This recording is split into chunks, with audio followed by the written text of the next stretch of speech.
当代的佛教按照源流跟地理分布来分，可以分为北传佛教跟南传佛教的两大体系。北传的佛教主要流传的大乘佛教跟菩萨乘佛教，其经典来源自古印度的雅语梵文。那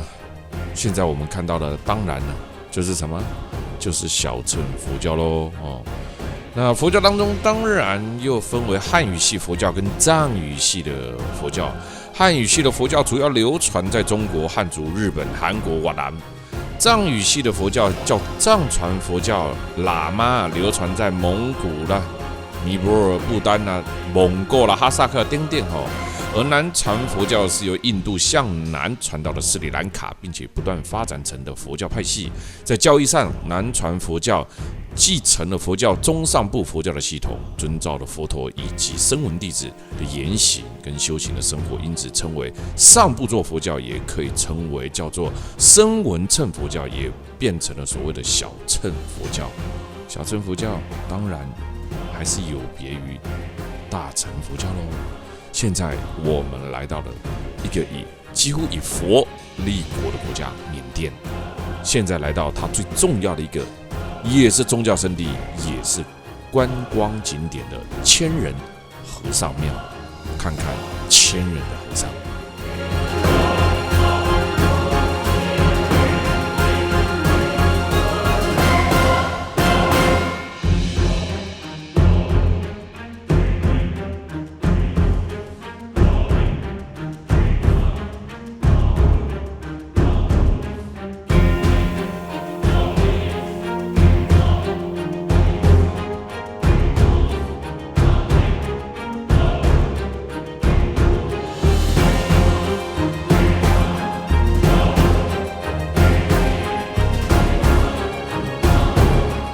现在来到的这个地方叫做缅甸的千人和尚庙，这里很有名气的佛寺跟一般的佛寺没有什么不同，但一进到里面呢，发现里面所供奉的佛像全都被信徒贴满了满满的金箔，而佛像的外围也坐满了信徒。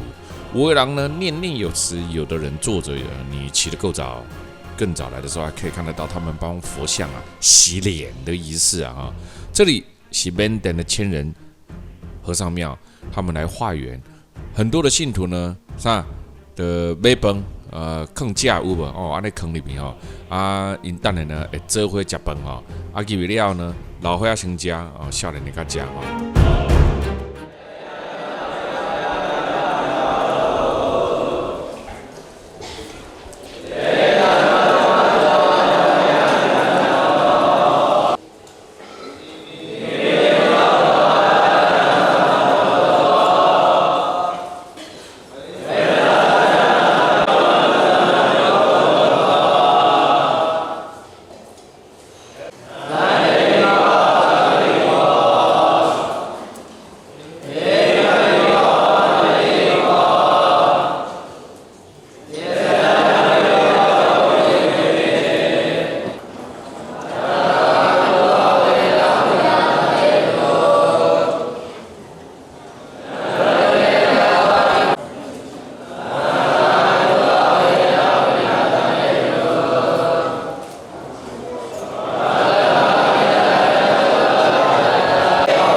这是男生的打法，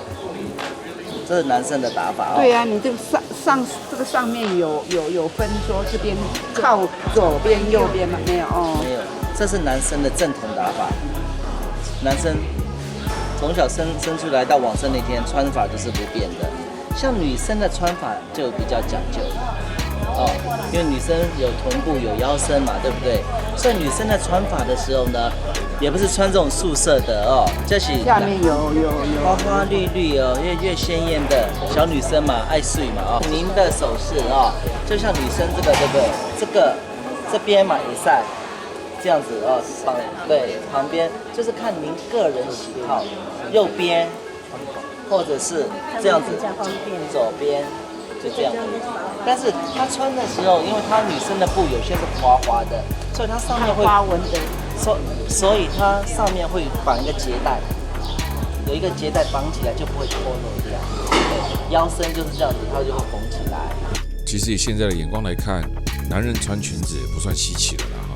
那这个国家大部分的人，不管老灰啊、少年啊、少年的穿个准都耍，拢穿裙哦。因为呢，以前总统要跟外国人开巡，嘛是穿裙哦。东南亚的气候真热，缅甸人为了凉啊，爱穿裙，穿前头啊。查甫人的裙呢叫做龙基，女的短裙呢叫做特棉，这是缅甸人出行的标准配备哦。因此说，缅甸是一个男女都不穿裤子的国度，再也不为过了。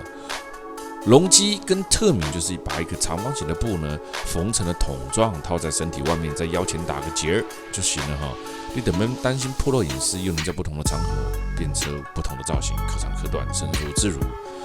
所不同的是，男人在腹部打结，女人在腰打结。一般情况下，穿龙巾的男人呢，无你穿来口，打开始你可能无相信，看久了你就知影哦。所以呢，这就是很不一样哦。雪达良卧佛寺有一座缅甸最大也是全世界4大之一的卧佛像。据说雪达良大卧佛是在公元994年所建成。由于当时的博固发生过非常多次的地震，所以令这个佛寺呢遭受因为地震爆发出来的岩石、沙泥所埋没。直到了1881年修筑铁路的时候才被发现。你看佛祖的脚下镶有108个图案，也象征着人轮回的108道轮回一样啊。在缅甸，你知道吗？开头，缅甸的当地的导游就会告诉你说，缅甸的男人对佛教的虔诚度，除了男人成年前需出家3次之外，多数人的收入会留下4成作为家用，6成会供奉给寺庙或僧侣。因而造就了缅甸有数不尽的佛塔。对缅甸人来说，每一座的佛塔都代表佛德。第二圣光是第一大城仰光，佛塔也处处可见。其中当然也有很文明，建于2500年前的瑞德贡大金塔。据说佛塔下面还放了释迦牟尼佛的8根头发，成为佛教的必要的朝圣之地啊。那缅甸人这个出家当和尚，也当然也不是非常大的新闻啊。我相信很多世界的影片介绍都会介绍来到这个地方来告诉你缅甸的千人和尚寺庙更可以感受得到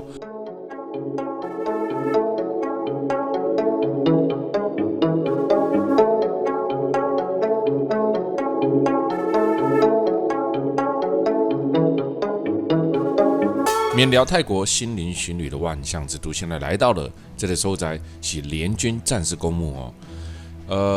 联军战士公墓是一座纪念在第2次世界大战当中阵亡的盟军27000多名的将士建造的纪念的公墓，墙上都刻着这些因为战争而死亡的士兵的名字。那这里每天呢，你都可以看到很多人来这边献上鲜花而在这里呢，我们也可以顺便了解到2次世界大战结束之后，2战期间，缅甸位于中国的战场跟东南亚战场的交接处，也就是东南亚战场的主要的作战区。中国战场，国民革命军抗击日本的主战场，除了在中国作战之外，还曾先后派遣过20万人的远征军2度入缅甸对日作战。这段历史鲜少人知，在二战期间，中国军队唯一的境外作战，也就是甲午战争以后首次出兵境外，也就是来到了缅甸。所以很多人也许来到了缅甸的联军战士公墓，对于二战跟缅甸之间到底有何关联，可能很难想象了起来。尽管缅甸一些民族独立的领袖幻想通过日本人来赶走当时英国殖民者对于缅甸的殖民，但是日本人对于缅甸的统治呢，非常残酷啊！他们在缅甸实施的一战养战，把从缅甸掠夺到的大米、石油矿石，这些资源呢，上等于本土和其他的作战，甲其他的作战的地区。所以啊，这个1941年日本人开始入缅甸的时阵，到1945年8月战争结束，缅甸当时战争的损失呢，高达了230亿什么缅甸的钱啊！哇哦，这就不是一笔小笔的数字了哈。从缅甸的1938年到39年度的总财产呢，总市值呢才有49亿多啊！当时的战争损失就高达230亿啊，根本超过他好几年的国家收入啊！尤其是英国人1942年撤退的时候，把几乎所有可能的破坏的道路、桥梁、船舶、码头、等等啊，被造的时候都给破坏掉哈。像那我都通底家，我都把它破坏掉哈。当时的日本军人呢，从南向北的进攻过程当中，与英军与中国远征军在缅甸进行了极为残酷的作战，让缅甸成为二战期间东南亚国家中损失最为惨重的国家，很大的程度上也影响了缅甸的战后建设跟发展。缅甸独立之后，日本人在借着战争赔偿的机会，很快的重返缅甸，并且一直和缅甸历届的政府保持较好的关系。即便在军人再次执政的1988年到2011年期间，日本对于缅甸的政策也与美国有较大的差别，没有长期对缅甸实施制裁。在21世纪之前，日本变成了从迫害到变成了对缅甸最大的援助国。所以有时候证明了一句话：今天是敌人，不代表明天还是敌人。战后，日本人在缅甸帮他的战士招魂，举行慰灵活动，建立了大量的慰灵塔、纪念碑。此外，缅甸政府还跟民众积极帮助了日方寻找日军的战争遗骸。那这些都很特别啊。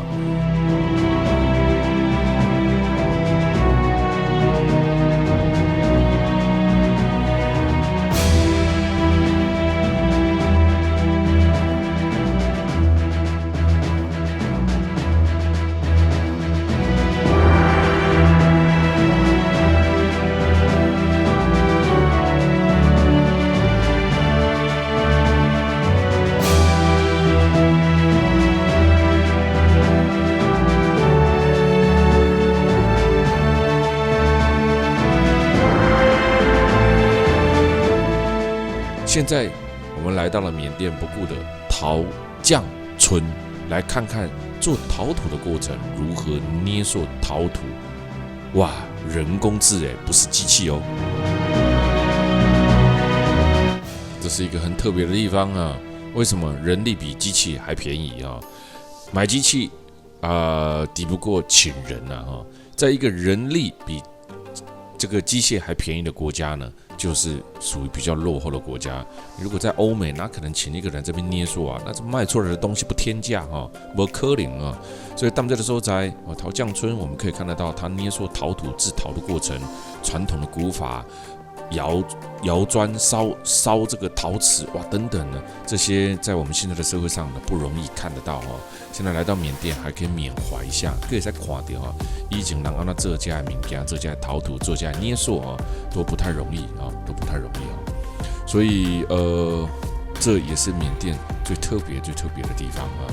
所以陶匠村可以看得到这么多的陶土，想想就是人力便宜嘛，才有可能嘛。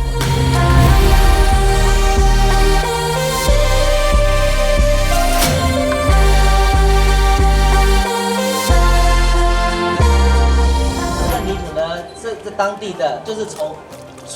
可以适合做这个的这个器皿的那个泥土来这边来集合，然后呢就是用水发酵，就是混合，然后再加一点沙子，再来拌成的。你马冰哦，就是在这边呢，它就是手拉杯，对，它你要看湖北米，就在这边小妹妹就打敲它的那个纹路，比我们အဲ့လိုမျိုးဘယ်နည်းလဲဟိုအစင်ပြီးတော့တခါဒီအစင်ကိုထိုင်ရ 要比哦， အဲ့ပြီးတော့ပန်းရိုက် 搬要比哦， ပန်းရိုက်ပြီးတော့ဒီလိုအလျှောက်9ရက်လောက်ထားလိုက်ဒီထဲမှာထားပြီးတော့ဟိုလိုမျိုးပို့ပြီးတော့မှထည့်လိုက်那退了不要讲。 အဲ့ဒါ9ရက်ကြာအဲ့လုံး900ဆန်း OK，像它这个打完对不对纹路的时候呢，它就要先晾干，在这边晾干果干。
现在的缅甸，还有现在的，尤其是像辽国哦这两个国家，基本上在旅游的行程上面来讲呢，价格并不算便宜的哦。对于很多市场上在观看旅游行程的人，也许会觉得非常的贵啊，因为毕竟东南亚旅游。但真侪人的心目当中，价钱是无介贵的啦。东南亚跟廉价画上等号，其实真是不然啊。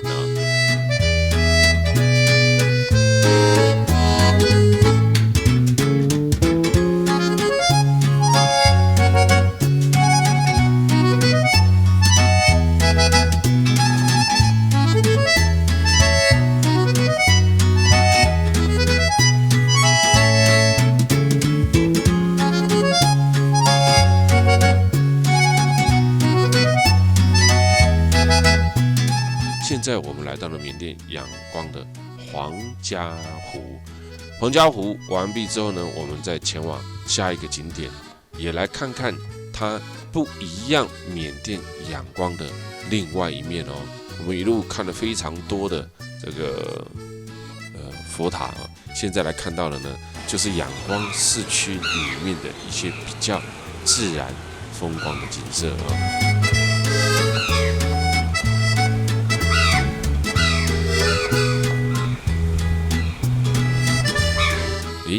说到自然风光，马上看到这个旁边又打了燕子湖哦，这不是燕子的肉啊，那在吃什么也不知道啊。但是在这里呢，也可以看得到哦，很简单，仰光人民市中心的一种清幽的所在啊，休闲漫步的地方，再来哦个这样多啦哦。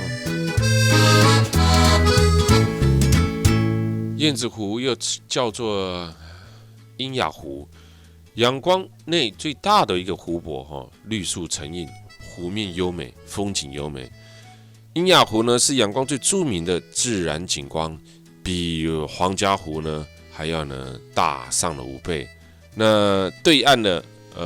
房子呢，这类偶尔对花就是非常有名的翁山书记的家，他旁边呢也是美国大使馆啊，你就知道哈，全世界的美国大使馆呢加高基础啊，而且美国大使馆的一个特色啊，一盖，它附近的地价还会涨啊。听说呢，当时有个记者混进美国大使馆，然后从美国大使馆游泳到翁山书记家。当时的翁山书记呢，不能被释放外呢，一燕子湖上的水上活动呢，也几乎呢都被禁止哦。之前呢，仰光几所大学都在这附近，但军政府怕学生联合翁山书记一起会造成大暴动，把当时市区的大学弄拔高瓦靠起啊哈。很多的长辈说，这一来如果每天通车去上大学的话呢，光去程呢就要2个小时的，因为要绕上这个湖上一周哈。所以呢，以前大学还在这附近的时候呢，政府给呢加一大学生呢弄来家约会啊伊亚呢宾馆的这加这哈。听说缅甸许多的官政府当官都是为了要取得更多的钱财与权，而翁山书记家本来就很有钱，不需要从政赚钱，但他看到人民很苦，为了改善人民的生活，才留在缅甸，就是缅甸人爱他的最主要的原因啊。